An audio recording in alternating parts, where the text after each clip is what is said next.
Hello students, welcome back to Vigyan Academy. Today we are back with another video on chemistry. In one of my previous videos, I had discussed the part 1 of the basics of organic chemistry, carbon and its compounds. So today we will be looking into further details of the basics, second part of the video. Okay, so let's start. First, let's look at the chemical properties of carbon compounds. Right? So what are the chemical properties of carbon compounds? Physical properties, we have a fair idea.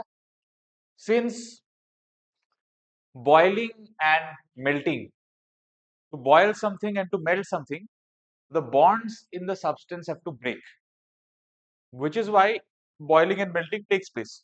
Now, if we look at ionic compounds, compounds that form ionic bonds and electrovalent bonds, now the strength of ionic bonds is much greater than covalent bonds. The covalent bonds are the bonds we see in carbon compounds, ठीक है, जो sharing of electrons से होता है. तो अब since electrovalent bonds and ionic bonds are much stronger than covalent bonds, so the amount of energy that you need to break ionic bonds is much higher than the energy that you need to break a covalent bond, because covalent bonds are weaker. And this is why ionic compounds have a very high melting point and a high boiling point, क्योंकि उसको बहुत energy, बहुत heat का जरूरत होता है to melt or boil. But on the other hand, on the other end, if we look at carbon compounds, इनका ये सब कम होता है, because covalent bonds are weaker. Common sense, they need less energy to break, so come heat से काम हो जाता है. And that is about it for the physical properties. If you have to look at the basics, that covalent bonds, covalent compounds have a lower melting point and boiling point than ionic compounds because of the bond strength. Now let's look at the chemical properties. First, we will talk about combustion reaction. Now, what is combustion?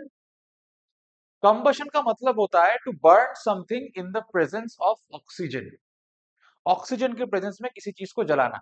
That is why God forbid, but अगर किसी के body में कभी आग लग जाता है, you will see कि उसको चादर में लपेट के से रोल किया जाता है. पर एक्चुअली होता क्या है, कंबशन के लिए क्या चाहिए, जलने के लिए क्या चाहिए, you need the presence of oxygen.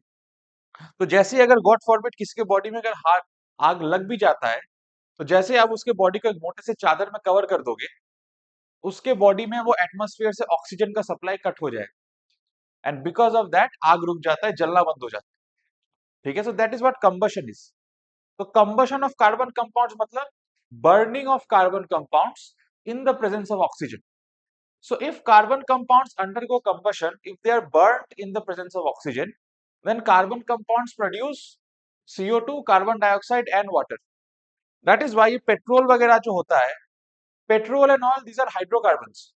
ठीक है, इसी वजह से जब भी हम पेट्रोल यूज करते हैं गाड़ी में, तो पेट्रोल का कंबशन होता है. गाड़ी के अंदर बेसिकली पेट्रोल जलता है to produce energy, and petrol के कंबशन से हमारे गाड़ी के एग्जॉस्ट से water vapour, that is H2O, is released along with carbon dioxide. So that is why we say कि पेट्रोल कम करो. Why? Because petrol is a hydrocarbon. Hydrocarbons जलेगा, hydrocarbons जलते ही हवा में कार्बन डाइऑक्साइड निकलेगा. Why? Because combustion of carbon compounds gives water and carbon dioxide. Then the oxidation reaction of carbon compounds. We know what is oxidation. Oxidation is the addition of oxygen or the removal of hydrogen. If you do any of these two, we call it oxidation. या फिर gain of an electron, that is also oxidation. Now oxidation में oxidation reaction कैसा होता है carbon compounds का, let's have a look. If you take an alcohol, alcohol का मतलब होता है methanol, ethanol, propanol, butanol, so on and so fourth.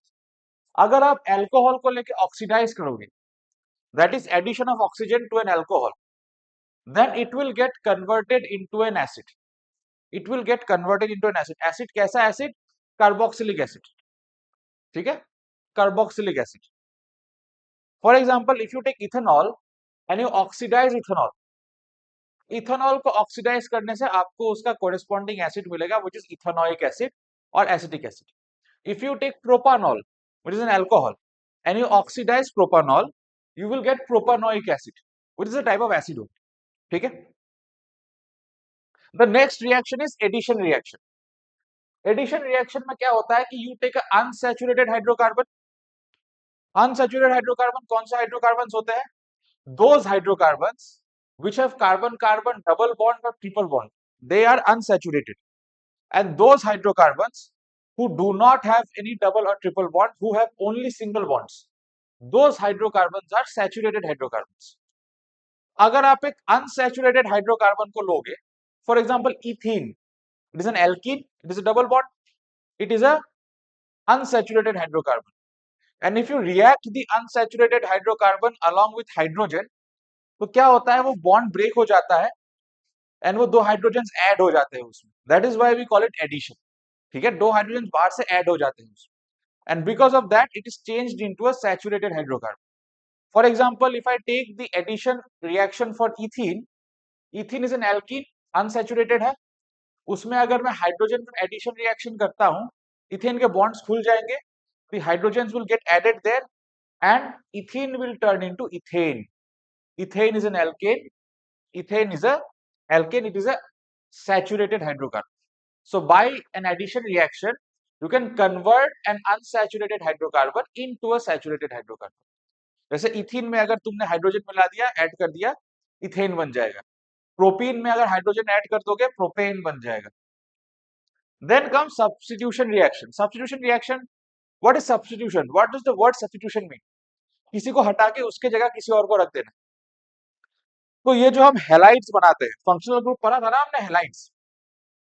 Halides में मान लो CH4, CH4 में से मीथेन, CH4 इज मीथेन, उसमें से तुमने एक हाइड्रोजन को हटा के उसके जगह एज अ सब्स्टिट्यूट तुमने क्लोरीन रख दिया, तो क्या फॉर्म होगा? It will become chloromethane. ठीक है, we studied the nomenclature in last class, it will become chloromethane. तो जब भी हाइड्रोकार्बन में हाइड्रोजन की जगह पे कोई हेलोजन आके बैठ जाएगा bye substituting the hydrogen, then such kind of reactions are known as substitution reactions। Let's look at ethanol। Ethanol is a very commercially important hydrocarbon organic compound। उसके properties और uses देखते हैं।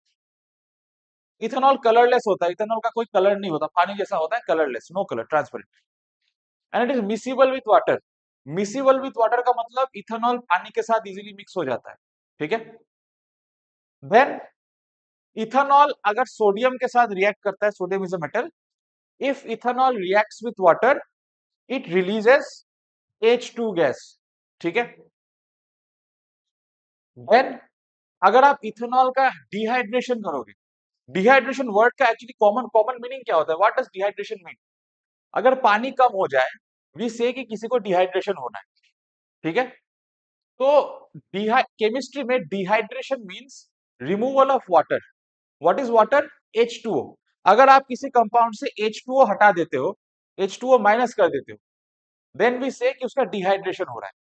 अगर इथेनॉल C2H5OH, उससे अगर मैं H2O minus कर दूं, डिहाइड्रेशन कर दूं उसका, then ethanol will become ethene. ठीक है, which is an unsaturated alkene. ठीक है, और यूज कहां होता है इथेनॉल का? Ethanol is used in antiseptics, because ethanol के एंटीबैक्टीरियल प्रॉपर्टीज होते हैं। Ethanol is used in antiseptics and you know ये सब सेवलॉन वगैरह और sanitiser and all, it kills bacteria, microbes। Ethanol can be used as fuel also। Currently the government of India is trying to introduce ethanol blending in petrol, ताकि petrol पे dependency कम हो हमारा, so it can also be used as fuel। It is also used as a solvent। solvent मतलब alcohol, मतलब solvent क्या होता है? आप सोल्यूशन में जिस चीज के अंदर किसी को मिलाओगे वो सॉल्वेंट होता है, और जिसको मिलाओगे वो सोल्यूट होता है। मतलब नमक और पानी के मिक्सचर में पानी के अंदर मिला रहे हो, पानी पानी इज द सॉल्वेंट, नमक is the solute. So ethanol is used as a solvent in some case, कि आप अलग अलग चीजों को इथेनॉल में मिक्स कर सकते हो सॉल्यूशन बनाने के। And last but not the least, it is not a very good use of ethanol, but it is used as a beverage. ठीक है, it's a harmful thing, but this is another application in the market. Then coming to ethanoic acid. Ethanoic acid का common name क्या है? I said yesterday it is acetic acid. Properties कैसे है? ये pungent liquid है। Pungent liquid मतलब इसका एक पंजेंट स्मेल है, लाइक अमोनिया वगैरह का जो स्मेल, जो नाक में लगने वाला स्मेल होता है अजीब सा। ठीक है, तुम देखना एसिटिक एसिड विनेगर में होता है, विनेगर का स्मेल देखना देखना नाक में लगने वाला ची ची ची करने वाला स्मेल होगा अजीब सा। It is a pungent liquid, it has a pungent smell. ठीक है, और एसिटिक एसिड को अगर तो अब पानी क्या है? पानी कब फ्रीज होता है? When water goes below 0 degree Celsius water freezes, but ethanol उसके पहले ही फ्रीज हो जाता है। If you keep ethanol below 16.6 degree Celsius तो इथेनॉल फ्रीज हो जाए। ठीक है, इथेनॉल फ्रीज हो जाए। And now, sorry, not ethanol, it is ethanoic acid. अगर तुम इथेनॉइक एसिड को 16.6 डिग्री सेल्सियस के नीचे ले आओगे, एसिटिक एसिड को 16.6 डिग्री सेल्सियस के नीचे ले आओगे, वो फ्रीज हो जाएगा। मतलब इसका फ्रीजिंग पॉइंट पानी से ज्यादा है। पानी का फ्रीजिंग पॉइंट होता है 0 डिग्री सेल्सियस, एसिटिक एसिड का फ्रीजिंग पॉइंट होता है 16.6 degree Celsius. Now we know about the neutralisation reaction. Neutralisation reaction क्या होता है? Acids react with bases and as a result they produce a salt and water. Now acetic acid or ethanoic acid is a type of acid only. अगर मैं इस acid को react करा दूंगा base के साथ, this will also undergo a neutralisation reaction. If you react acetic acid with a base, you will get salt, ठीक है, and you will get water. The next reaction is reaction with alcohol. अगर आप ethanol को ethanoic acid के साथ react कर दोगे, ethanoic acid यानी एसिटिक एसिड, एसिटिक एसिड को अगर इथेनॉल के साथ रिएक्ट करोगे, you will get a compound called asters.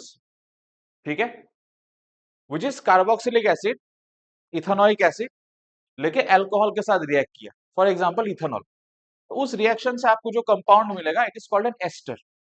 Ester एक स्वीट स्मेलिंग सब्सटेंस होता है, स्वीट सा स्मेल होता है, अच्छा सा मीठा मीठा स्मेल होता है। And this kind of substances esters are used in perfumes and, ठीक है, बिकॉज ऑफ द स्मेल। अब यूज कहाँ है? इथेनॉइक एसिड विनेगर में यूज होता है, फाइबर्स में यूज होता है, प्लास्टिक्स में। विनेगर तो मोस्ट कॉमन यूज है खाने में, ठीक है, and in plastics. Now let's look at soaps and detergents. ठीक है, सोप्स क्या होता है? Soaps are long chain fatty acids, ठीक है, जिसके एंड में एक सोडियम या पोटेशियम आयन लगा हुआ रहेगा। लॉन्ग चेन्स, और दे आर सोडियम और potassium salts of fatty acids. Fatty acid का अगर हम सॉल्ट बनाएंगे with sodium and potassium, this kind of substances are called soap. But soap का इश्यू यह है कि सोप हार्ड वाटर में स्कम फॉर्म कर लेता है। हार्ड वाटर में वो ढंग से साफ करके नहीं निकाल पाता गंदगी को। हार्ड वाटर यानी नल का पानी जिसमें मिनरल्स वगैरह होते हैं। But detergents are what? They are sulphonic acid salts. Sulphonic acid से के सॉल्ट्स होते हैं ये सब।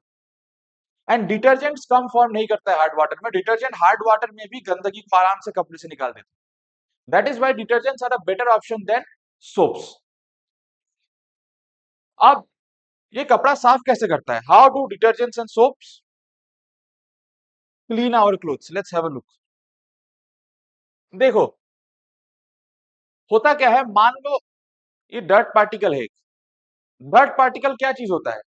Dirt particle is nothing but it has grease, oily, गंदा सा ऑयली मिट्टी का सब्सटेंस होता है डर्ट पार्टिकल। अब जो ये सोप होता है ना, ये ऐसा होता है, ऐसा एक लॉन्ग चेन है फैटी एसिड्स का। This long chain is written like this, ठीक है, और इसके एंड पे यू हैव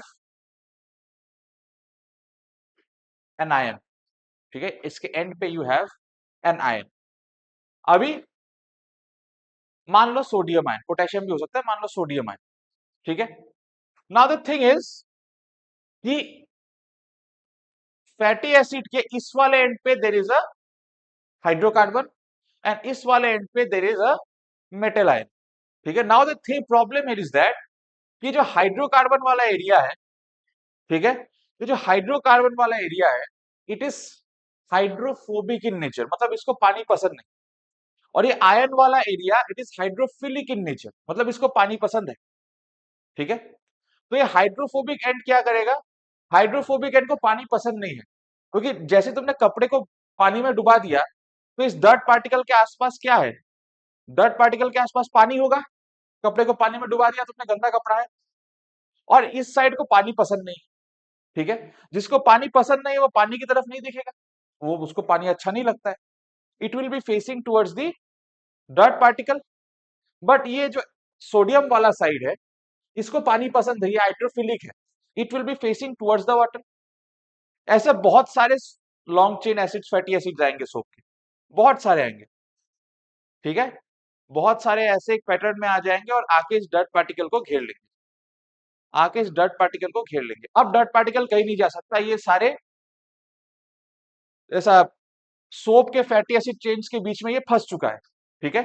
और ये जो स्ट्रक्चर है जो सोप ने इस डर्ट पार्टिकल के अराउंड बनाया है, this particular structure is known as a micelle, ठीक है।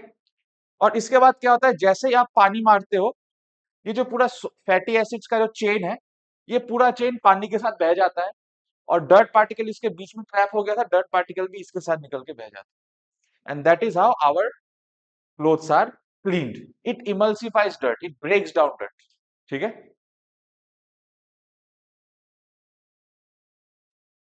Then let's look at the environmental impact of detergents. हम तो डिटर्जेंट्स यूज करते हैं साफ सफाई के लिए, इसका एनवायरमेंटल इंपैक्ट क्या है? देखो, डिटर्जेंट जो है वो non biodegradable, detergent non biodegradable है का मतलब क्या है?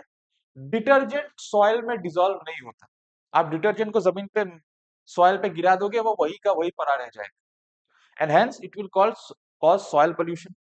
दूसरा, डिटर्जेंट्स में बहुत सारे इनऑर्गेनिक कंपाउंड्स होते हैं, ठीक है। जब हम कपड़ा धोते हैं तो जो पानी निकलता है उसमें डिटर्जेंट मिला हुआ रहता है, और वो पानी हमारे नाले से, पाइप से होके जाके डिपॉजिट हो जाता है नदी में, ठीक है।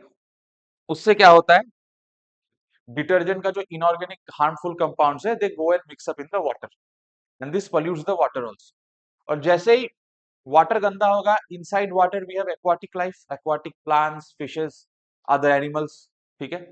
पानी में इनऑर्गेनिक चीजें मिक्स होते ही द वाटर बिकम्स टॉक्सिक, और पानी में जो एक्वाटिक लाइफ है उसको हार्म होता है। Then this is why in today's world biodegradable detergents are preferred, कि ऐसे डिटर्जेंट्स यूज करो जो बायोडिग्रेडेबल है, जिसको अगर तुम गिरा भी दोगे वो जमीन में डिसॉल्व हो जाएगा, it will not harm the environment, ठीक है। तो what are the things we studied, दोनों वीडियो मिला के? We studied about carbon's bonding versatility. Why is it versatile? Because of catenation and tetravalency. Tetravalency means चार का वैलेंसी है carbon का, ठीक है। यानी कार्बन चाहे तो दे भी सकता है, ले भी सकता है, एंड दैट इज वाई वो लेने देने की जगह वो शेयर कर लेते हैं, एंड शेयर करना इज इजियर देन गिविंग और टेकिंग, ठीक है। देन फंक्शनल ग्रुप्स के बारे में पढ़ा, alcohols, halides, ketones, aldehydes, carboxylic acid, ठीक है।